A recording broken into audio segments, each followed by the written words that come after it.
বর্তমান সময়ে সবচেয়ে শিক্ষিত অসহায় মানুষ হচ্ছে যারা ডিপ্লোমা ইঞ্জিনিয়ার। যারা ডিপ্লোমা ইঞ্জিনিয়ারিং করছে তারা হচ্ছে বর্তমান সময়ে সবচেয়ে অসহায় শিক্ষিত যারা কয়, হ্যাঁ? আমিও বিএসসি ইঞ্জিনিয়ার। এই যে আমি এই যে করতেছি দেখেন আমি কি করি। এই যে আপনি নিবেন, এই যে আপনি দিবেন, আর কতদিন পরে পরে আসবেন। আচ্ছা, এই যে এখানে মাথা আসবেন, ভাই তুই মরিস না, বাচ্চা থাক, কমপক্ষে 30টা দিন বাচ্চা থাক, তাহলে আমার পেটও কয়টা ভাত যাবো। আর যদি যাস গা, তাহলে তো আমি শেষ। কিছু বুঝছেন না? এটাই হচ্ছে ভবিষ্যৎ। ডিপ্লোমা ইঞ্জিনিয়ার ভবিষ্যতের চেয়ে আর কি এগোর যে একটা সফলতার আশা আসছে, পোল্ট্রি মুরগি যে বাচ্চা থাকবো এটার আশা বেশি। মানে পার্সেন্টেজ পার্সেন্টেজ হিসাব করলে এটার ভবিষ্যৎ ভালো, ওইটার ভবিষ্যৎ আরো খারাপ। বর্তমান সময়ে সবচেয়ে শিক্ষিত অসহায় মানুষ হচ্ছে যারা ডিপ্লোমা ইঞ্জিনিয়ার। যারা ডিপ্লোমা ইঞ্জিনিয়ারিং করছে তারা হচ্ছে বর্তমান সময়ে সবচেয়ে অসহায় শিক্ষিত যারা কয়। এর প্রধান কারণ হচ্ছে, আপনি যদি দেখেন তাহলে যেই জিনিসগুলো বা যে পার্টস গুলা বা যে ইকুইপমেন্ট গুলা গত 10 বছর আগে রিজেক্ট হয়ে গেছে গা, এই যন্ত্রাংশগুলো বর্তমানে এই যন্ত্রাংশগুলো দিয়েই যে পলিটেকনিক গুলো আছে এগুলাতে আমাদেরকে ইঞ্জিনিয়ারিং শেখানো হয়। যে সময় আমরা ইঞ্জিনিয়ারিং কমপ্লিট করি, কমপ্লিট করার পরে যে সময় আমরা কর্মক্ষেত্রে যাই বা কাজে যাই, যাওয়ার পরে দেখি এইগুলো তো জিনিসটা নাই, আমরা তো চোখেই দেখছি না। আর কি বর্তমানে মিল কারখানায় যে সমস্ত জিনিস দিয়ে কাজ চলে, আমরা সেই সমস্ত জিনিস তো চোখেই দেখছি না। আমরা দেখেছি এক, কাজ করে আইসি একরকম, আইসা দেখি আরেক রকম। মানে আপনি বলতে পারেন, ভাই কাজ তো কাজই, কাজ তো সব কাজ তো একরকমই, সব কাজ তো একভাবেই করে। কিন্তু তারপরেও তো আপনি কাজ শিখে আইছেন এক যন্ত্র দিয়ে, দেখতেছেন আরেক যন্ত্রপাতি, তাহলে ব্যাপারটা কেমন হয়ে গেল না? দেখা গেছে আমরা যারা ইঞ্জিনিয়ারিং এ পড়তেছি, ডিপ্লোমা ইঞ্জিনিয়ারিং এ, দেখা গেছে তারা কিন্তু অনেকটা আশা নিয়ে পড়ালেখা করে। তারা তাদের একটা আশা থাকে, তাদের ফ্যামিলির একটা আশা থাকে।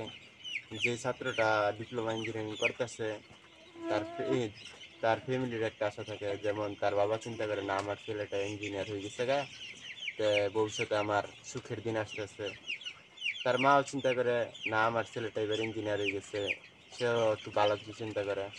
তার যদি ছোট বোন থাকে তাহলে সে চিন্তা করে আমার ভাই ইঞ্জিনিয়ার হয়ে গেছে, দিনটা আমাদের এবার ভালো যাবে। বা যদি স্বাবলম্বী হয় তারপর কিন্তু তারা কিন্তু অনেক কিছু এক্সপেক্ট করে। এত মানুষের আশা নিয়ে একটা লোক যখন ইঞ্জিনিয়ারিং শেষ করে কাজে যায়, কাজে যাওয়ার পরে বিষয়টা কেমন হয় জানেন? সে দেখে সে নিজেই নিজের মধ্যে নাই, একবারে হিরোর থেকে এক চান্সে জিরো হয়ে গেছে। যেমন ধরেন তার মাথার উপরে আকাশটা ভাঙ্গা পড়লো। ন্যূনতম একটা এক্সপেক্ট যদি করে, মনে করে একটা ইঞ্জিনিয়ার ডিপ্লোমা করার পরে চাকরি গেলে ন্যূনতম যে একটা স্যালারি কমপক্ষে তো 20,000 টাকা হওয়ার কথা। এই জায়গায় হয় কি, যে ডিপ্লোমা ইঞ্জিনিয়ারিং করে চাকরি যাওয়ার পরে অনেকে চাকরি দেয় না। কয় তুমি এই লেভেলে চাকরি করবে না, তুমি পড়ালেখা করে এসো, তুমি এই কম টাকায় চাকরি করবে না যদি স্যালারি কম হয়। যদি একটু ভালো স্যালারির চাকরি হয় তাহলে রেফারেন্স ছাড়া চাকরি দেয় না। যদি একটা কোয়ালিটিফুল চাকরি হয়, দেখা গেছে ইন্টারভিউ ঠিক না, তারপরে আছে কয় তুমি পড়ছো ঠিক আছে কিন্তু তোমার কাজের অভিজ্ঞতা নাই, তুমি কাজ করতে পারবে না, সাইট চালাইতে পারবে না, তোমার কাজ সম্বন্ধে কোনো ধারণা নাই। এইরকম আর কি নানান ধরনের ঝামেলা।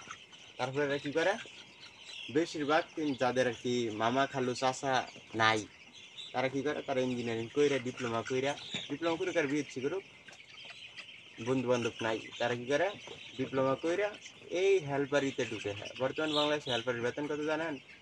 7 থেকে 9 হাজার টাকা। 7 হাজার থেকে 9 হাজার টাকা বেতন।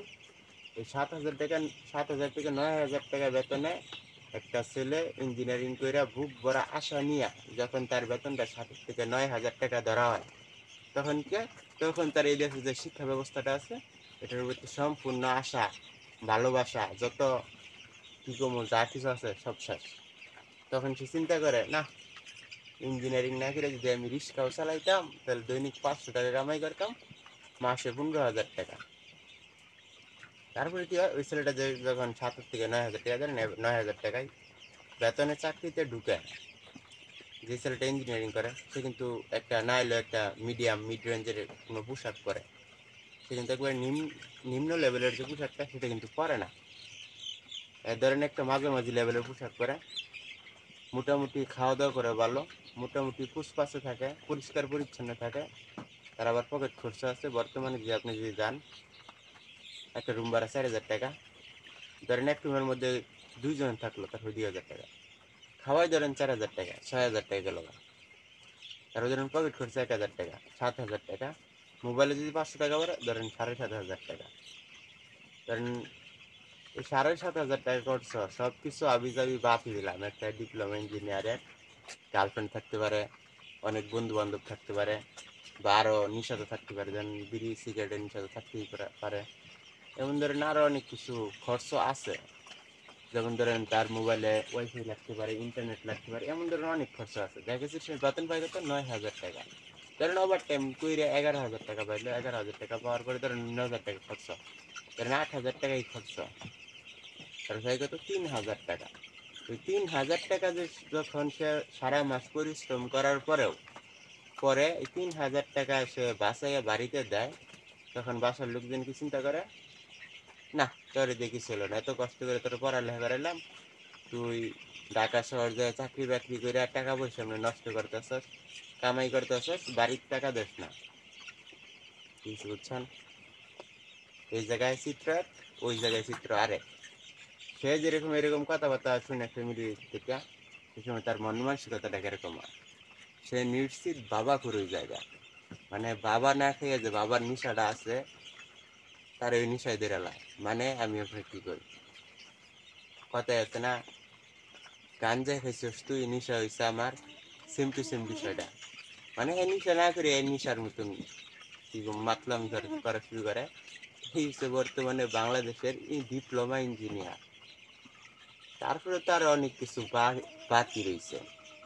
একটা ছেলে যখন ডিপ্লোমা ইঞ্জিনিয়ারিং করে, তখন তার কলেজ থেকে কত বড় বড় কথা বলা হয়, সহকারী প্রকৌশলী, কিছু বুঝছেন না, সহকারী প্রকৌশলী বলতে আমরা কি বুঝি, যেমন ধরেন প্রকৌশলীর এক ধাপ নিচে, মানে অ্যাসিস্ট্যান্ট ম্যানেজার হইতে পারে, ধরেন এক্সিকিউটিভ, জুনিয়র এক্সিকিউটিভ এরকম হইলেও কিন্তু চলে। কিন্তু দেখা গেছে সে যে সুপারভাইজারের চাকরি তো পাই না, যদি মামা খালি থাকে তাহলে পায়, কোনো জায়গায় অপারেটর চাকরি পায় না, ডাইরেক্ট যায় হেল্পার। যদি ডাইংয়ে গেল তাহলে লবণের বস্তা টানলো 6 মাস, টানার পরে কাজ শিখলো, গার্মেন্টসে গেলে সুতা কাটলো, যদি ডাইংয়ে আর কি টেক্সটাইল ইঞ্জিনিয়ার হয়। আর যদি ইলেকট্রিক ইঞ্জিনিয়ার হয়, ওই যে ইলেকট্রিশিয়ানের পিছিয়ে প্লাস লয়ে স্ক্রুড্রাইভার লয়ে ঘুরতেছে।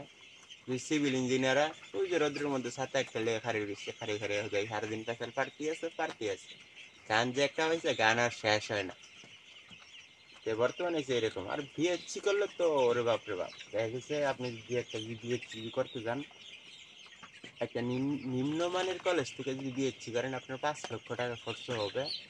তারপরে উপরে খরচ বাদ দিয়ে কলেজে নিব, ধরেন এরকম 4 লক্ষ টাকা, 4 লক্ষ টাকা খরচ করে আপনি যে সময় চাকরিতে যাবেন, যদি ওই যে আবার মামা খালু হইতেছে এই জায়গায়, যে মামা খালু যদি থাকলো তাহলে একটা চাকরি পাইলেন 20, 25, 30। আমি আপনার বলি, যদি আপনি 5 লক্ষ টাকা খরচ করে 3 বছরে বিএসসি না কইরা, যদি ভালো একটা পরিকল্পনা কইরা যদি এই 5 লক্ষ টাকা দিয়া ব্যবসা করেন, 3 বছর পরে নাহলে আপনি 15 লক্ষ টাকার মালিক হবেন কম পক্ষে। তারপরে কি করতেছেন, নিজের ইচ্ছায় ঘুরতেছেন ফিরতেছেন, নিজের কাজে নিজের ঘুম লাগবো, কাজ দিয়ে ঘুরাঘুরি করলে তার 5 লাখ টাকার 15 লাখ হইতো না। তারপরে তো একটা মানসিক যে চাপ আছে, চাপটা তো নাই। বর্তমানে হয়েছে বাংলাদেশের ইঞ্জিনিয়ারগণ এরকম হয়েছে করুণ অবস্থা। আমি কি বলি, তাদের মামা খালু চাচা আব্বার জুন নাই, এগুলো ইঞ্জিনিয়ারিং করার দরকারই নাই।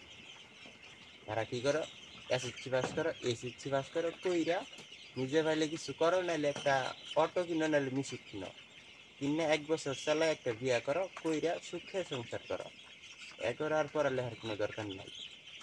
একবার সোজা কথা। আর যদি ভুলেও যদি করছো, করার পরে তোমারে কি বুঝাও, অসহায় মানে কি জানো, তুমি কি ওর মুখ ফুটে কবার হইতো না, না ভাই আমি তো শিক্ষিত বা আমি ইঞ্জিনিয়ারিং করছি। যদি কও ভাই আমি ইঞ্জিনিয়ারিং করছি, তারপরে আরেক লোকে কি করবো, ও তুমি পড়ালেখারে অপমান করতেছো, তুমি এতখানি পড়ালেখারে এই কাম করতেছো কি লিখা, বুঝছেন?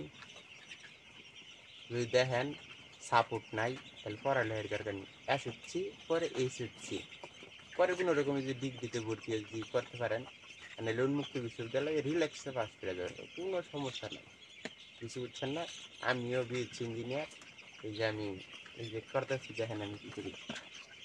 এই যে আপনি নিবেন, এই যে আপনি দিবেন, আর কতদিন পরে পরে আসবেন। আচ্ছা, এই যে মাথা আসবেন, ভাই তুই মরিস না, বাচ্চা থাক, কমপক্ষে 30টা দিন বাচ্চা থাক, তাহলে আমার পেটও কয়টা ভাত যাবো। আর যদি যাস গা, তাহলে তো আমি শেষ। কিছু বুঝছেন না? এটা হচ্ছে ভবিষ্যৎ। ডিপ্লোমা ইঞ্জিনিয়ারের ভবিষ্যতের চেয়ে আর কি এগোর যে একটা সফলতার আশা আসছে, পোল্ট্রি মুরগি যে বাচ্চা থাকবো এটার আশা বেশি। মানে পার্সেন্টেজ হিসাব করলে এটার ভবিষ্যৎ ভালো, ওইটার ভবিষ্যৎ আরো খারাপ। কিছু বুঝছেন? তার কিছু করার নাই, তো এটুকুই।